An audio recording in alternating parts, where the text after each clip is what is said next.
Bonjour à tous et bienvenue dans Zoom, votre émission sur ActuBassin TV. Vous cherchez à vous orienter dans cette jungle du patrimoine? Cette émission est faite pour vous. Je reçois un spécialiste en conseil de gestion du patrimoine.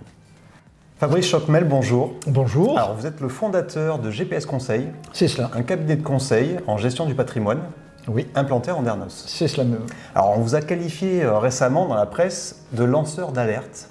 Vous qui naviguez un petit peu dans la jungle du patrimoine. C'est cela. Mais aussi et surtout, vous bouleversez les codes. Alors oui, bouleverser les codes, c'est pas trop difficile parce que j'ai suffisamment d'antériorité. Une chose très simple, on va dire la vérité. Et quand on commence à dire la vérité, on va bouleverser beaucoup de codes. Et bon, j'ai plein d'exemples que je pourrais mettre en exergue, mais par exemple, je m'aperçois que lorsque je rencontre un client, la première chose que je fais relire les contrats qui ont été faits initialement. Et là, on s'aperçoit que les clients découvrent ce qu'ils ont tout simplement souscrit. Et c'est assez amusant. Parfois, ça peut être même le régime matrimonial, c'est-à-dire expliquer qu'un régime matrimonial, c'est très clair, c'est comme ça, comme ça.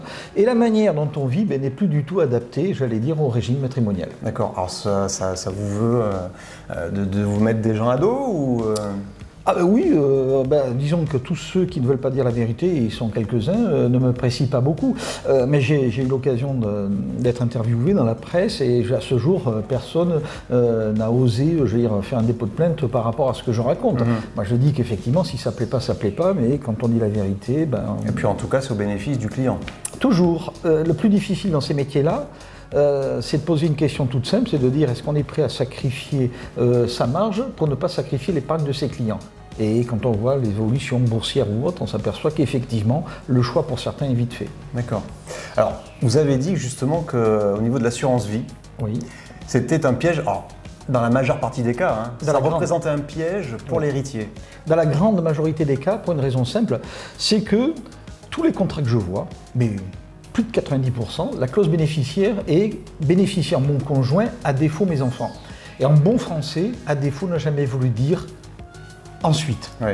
Donc ça veut dire, je prends un exemple, un monsieur décède à 84 ans, son épouse qui est bénéficiaire va récupérer les fonds de l'assurance vie. Sauf qu'une fois qu'elle les récupère, bien sûr, ils seront assujettis aux droits de succession pour les héritiers. Oui. Donc ça veut dire que... C'est peut-être soumis quand même à un plafond ? Alors oui, mais qu'importe le plafond, dirais-je. Parce que le plafond n'a jamais été très maîtrisé par beaucoup aussi. Ouais. Mais le plafond, oui, c'est important, mais avant toute chose, quel que soit le plafond, les contrats sont requalifiés. Tout simplement parce que quand je mets bénéficiaire, mon conjoint à défaut mes enfants, ça ne peut exister que si le conjoint fait preuve d'un petit peu de bonne volonté, c'est qu'il décède avant les enfants. Puisque dans ce cas-là, j'avais bénéficiaire de mon conjoint, donc à défaut les enfants. Mais quand on fait la gestion de patrimoine, on va s'intéresser surtout au juridique. Et donc, j'ai fait étayer, mes propositions par Francis Lefebvre, qui est le ponte de la fiscalité en France, où par exemple, je vais donner le quasi-usufruit des contrats au conjoint et la nue-propriété aux enfants.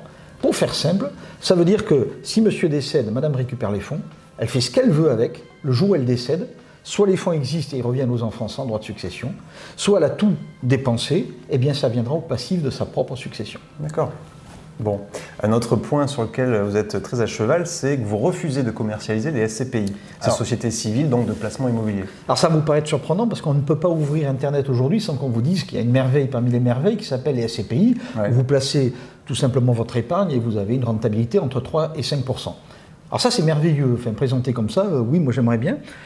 Maintenant, quand on regarde ce que sont les SCPI, vous avez en fait, comme ça s'appelle, des frais qui sont énormes. Mais comme il y a beaucoup de pudeur parfois dans ces métiers-là, au lieu de vous dire que ce sont des frais, on les noie dans ce qu'on appelle des primes d'émission. Alors une prime, on a toujours l'impression qu'on va la recevoir. Non, non. La prime d'émission qui, entre nous, va aller entre 10 et 30%. Ça veut dire que quand vous souscrivez 1 000 €, il n'y a que, par exemple, 800 € qui vont porter aux intérêts. Et quand vous relisez, parce que comme je vous disais, le gros du travail que j'ai souvent dans les premiers contacts, c'est de faire relire ce que les gens ont signé, vous avez perçu que vous avez signé un document sur lequel le capital n'est pas garanti, les intérêts ne sont pas garantis, et la disponibilité n'est pas connue.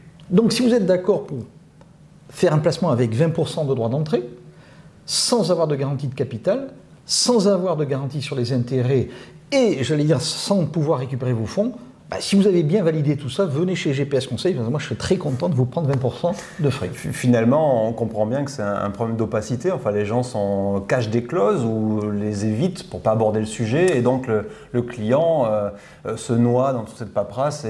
Exact. Et je dis que les intermédiaires ne mentent jamais. Ils font tout simplement un péché par omission. Ils ont oublié de vous dire. Moi, je fais aussi la base aujourd'hui d'une rencontre avec un client, c'est de faire une fiche découverte client et une fiche d'appréciation du risque. Et très récemment, j'ai vu une personne qui était venue suite à un article de presse et elle a découvert avec moi ce qu'elle avait signé. Eh bien, elle était une experte en bourse. Alors, elle n'a jamais fait de placement, mais la case était cochée comme quoi elle connaissait très bien les marchés financiers. Elle connaissait très bien les marchés de taux. Et en fait, pourquoi? Parce que si elle ne coche pas tout ça, on ne peut pas lui faire de placement boursier ou de placement de société civile de placement immobilier. Il faut avoir un certain niveau de connaissance, sinon on ne peut pas, juridiquement. Mais dans la mesure où elle signe lui approuvé, elle a redécouvert ce qu'elle avait signé. Donc moi, une fiche de connaissance client, on laisse le client tout seul dans le bureau, il la remplit tout seul. Je ne vais pas lui expliquer ce qu'il va falloir répondre dans les questions. Et en termes d'immobilier, vous abordez vraiment le sujet d'une façon complètement inédite, quoi, j'ai envie de dire. Oui, parce que ce qui manque un petit peu, c'est du bon sens. Tout le monde veut faire la défiscalisation immobilière. Alors moi, j'aime bien poser juste une question. Est-ce qu'avec 2300 milliards de dettes publiques, on peut faire de la défiscalisation? Et quand on fait un programme défiscalisant, on surpaye un bien et on vous donne 20% de réduction d'impôt sur 9 ans. Et moi, j'explique que c'est du crédit gratuit pour les pouvoirs publics. Parce que la première chose qu'ils font, ils vont vous prendre 20% de TVA sur votre achat initial qu'ils vont vous reverser sur 9 ans. D'accord. Donc nous, on fait de l'immobilier, mais la règle, c'est que pour 100 000 euros investis, on a 500 euros de revenus. Alors c'est très difficile, mais on y arrive. Il suffit d'éliminer beaucoup d'intermédiaires, sauf un, GPS Conseil. Et là, on y arrive. On a bien compris. Fabrice, comment est-ce qu'on vous contacte? Comment on peut vous trouver donc, sur les réseaux sociaux ou par téléphone ou en se déplaçant au cabinet conseil? Il y a plusieurs méthodes, va-t-on dire. Il y a le site internet, gps-conseil.fr. Ouais. Il y a le téléphone. Est-ce que j'annonce mon numéro de téléphone? Vous pouvez. Alors le 06 10 67 89 54. Et pour ceux qui le souhaitent, dans le courant du dernier trimestre, je vais faire 3 réunions patrimoniales. On est en train de fixer un peu les modalités. Elles sont libres, elles sont gratuites. Et là, vous pouvez venir en tout anonymat, si ce n'est qu'il nous faut simplement nous envoyer un mail en disant voilà, on sera 2-3 personnes. Et là, vous allez voir que pendant 1h30, quand je me calme, parce que sinon ça peut durer beaucoup plus longtemps, on peut aborder beaucoup de dossiers. Vous allez voir que je suis très prétentieux par moment, mais je vais expliquer qu'en 1h30, vous allez peut-être en apprendre plus qu'en 20 ans avec votre conseiller. Donc d'une façon très simple. Et justement, à qui s'adressent vos conseils? Alors, ma cible idéale, et c'est pour faire une caricature, parce que c'est ça, moi je n'ai pas une typologie 20-80, c'est-à-dire dans les banques, et on essaie de récupérer 20% des clients qui ont 80% des dépôts. Moi, ma cible, elle va commencer à celui qui a 0 et 0 euros par mois. Parce que tout simplement, j'ai expliqué à des enfants de mes clients qu'il valait mieux faire un financement sur 90 000 euros et trouver un studio à Bordeaux, sachant que le crédit va coûter 450 euros, le revenu locatif 450. Eh bien, moi, je déteste les crédits, mais quand quelqu'un commence à me les payer à ma place, je commence à les aimer. Donc l'idée, c'est de dire que non, moi, je n'ai pas de cible, parce que tout simplement, ce qui m'intéresse, c'est d'élaborer des projets. Et ce n'est pas non plus dirigé ou accessible qu'aux gens qui ont un certain portefeuille. Non, ni à des catégories socio-professionnelles, ni à niveau de placement.